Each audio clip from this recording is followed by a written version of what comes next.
Master the art of letting go. Imagine this. You wake up, and before your feet even touch the floor, your mind is already racing. You replay old arguments, cling to fading relationships, or chase goals that no longer feel like yours. It's exhausting, isn't it? We hold on, not because it makes us stronger, but because we're afraid of what comes after the letting go, the silence, the emptiness, the unknown. But here's the truth, the Stoics knew well. Peace doesn't come from clinging, it comes from release. It doesn't mean you didn't care, it doesn't mean you failed.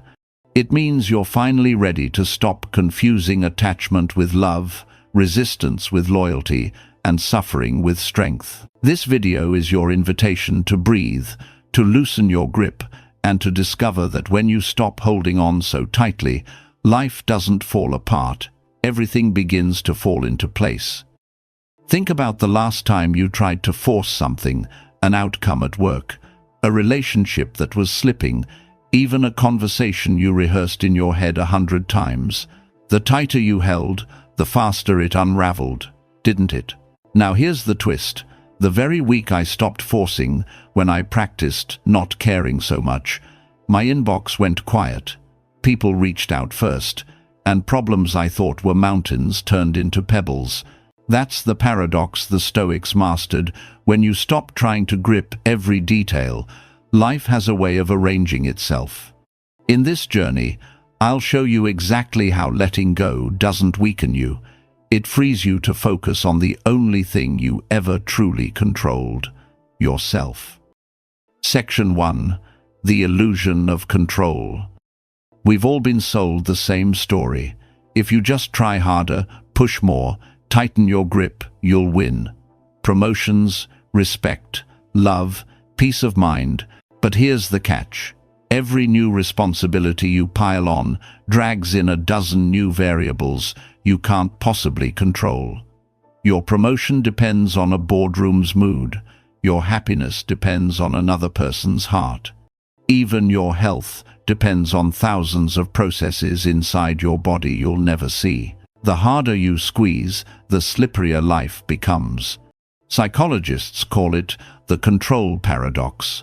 The more you fight uncertainty, the more anxious you get. Your brain becomes a watchdog scanning for danger that isn't there. Cortisol floods your body. Sleep shrinks. Joy slips through your fingers. Hypervigilance wears the mask of diligence, but underneath, it's fear. And fear, when left unchecked, drives us to try to choreograph a universe that never auditioned for our play. Marcus Aurelius reminded himself daily, "You have power over your mind, not outside events. Realize this, and you will find strength." So, here's the question for you. How much of your exhaustion comes not from work itself, but from the imaginary work of trying to bend the uncontrollable into shape? Section 2. Enter the Stoics. 2,000 years ago, the Stoics saw the same chaos we wrestle with today: wars, betrayals, markets collapsing, plagues that wiped out entire cities, yet they carved out calm. Epictetus, born a slave, drew the clearest line in the sand.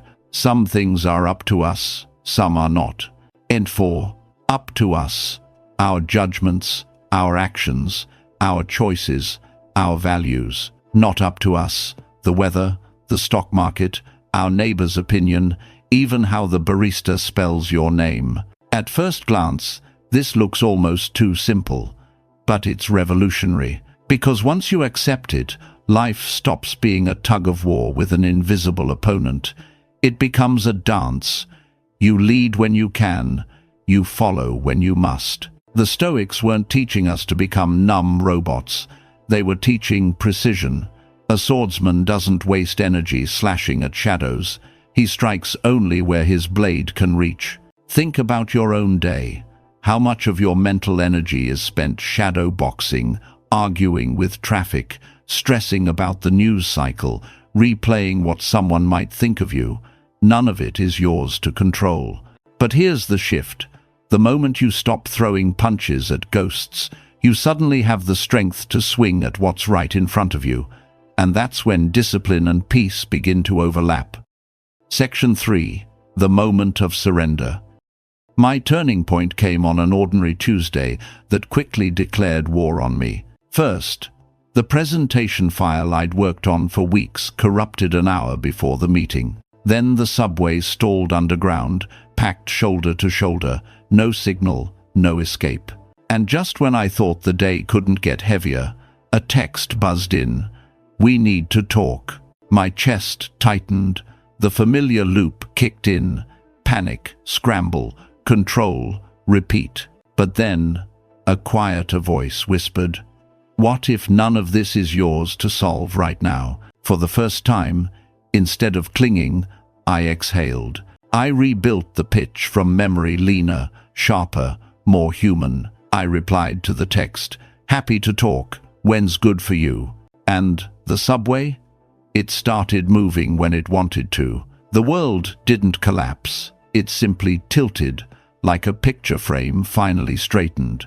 That's what surrender feels like. Not giving up, but giving back what was never yours to carry. And in that release, something unexpected blooms: clarity. Section 4. Life after the release. The first thing you notice after letting go is energy you didn't know was leaking. You press send, and instead of replaying the email 10 times in your head, you move on. You make the call, and instead of rehearsing every possible outcome, you listen. You hit a red light, and instead of cursing the universe, you breathe. Detachment isn't indifference, it's power. Marcus Aurelius captured it perfectly. The impediment to action advances action. What stands in the way becomes the way. Miss a train? You've been handed 30 minutes to read. Lose a client? You've been handed data for the next pitch. Rejection letter? You've been handed freedom to redirect your energy. Every twist, instead of injury, becomes information.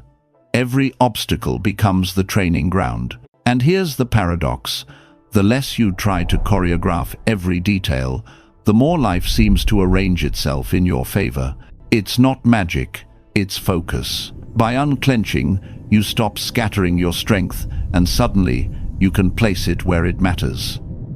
Section 5. Relationships realign. Control is the rust that eats away at connection.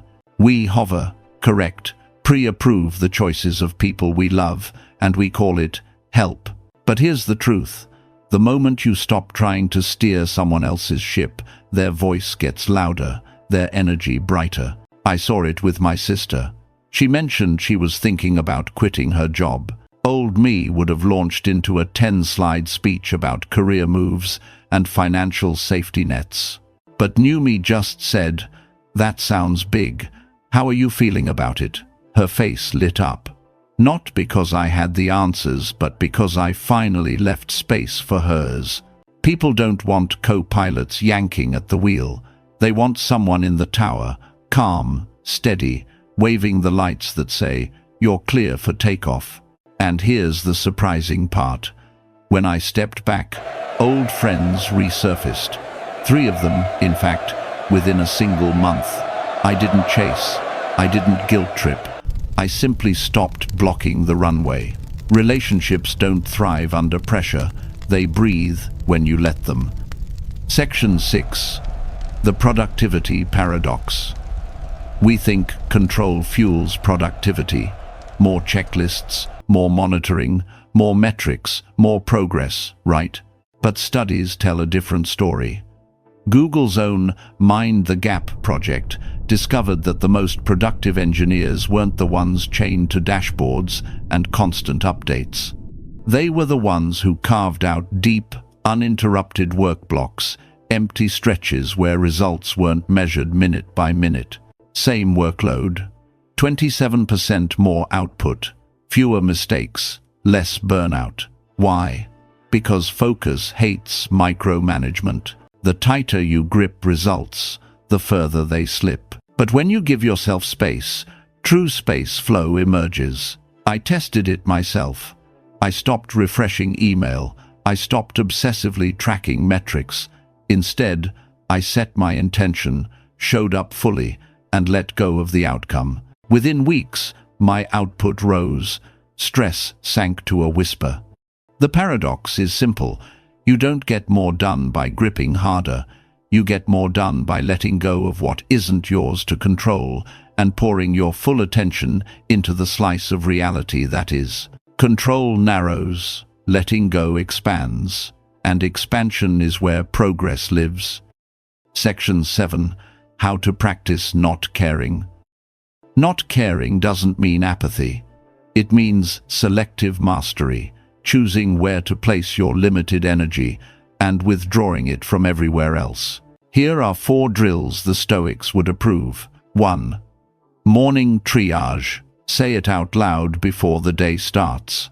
What's mine to steer today, and what isn't? Speaking it helps your ears believe it. 2. The pause phrase. When the urge to control spikes, like rewriting that text for the 7th time, whisper, "This isn't mine to steer." It feels harsh, but 9 times out of 10, it's the truth. 3. Amor fati rehearsal. Take any annoyance and narrate it as a gift. Spilled coffee?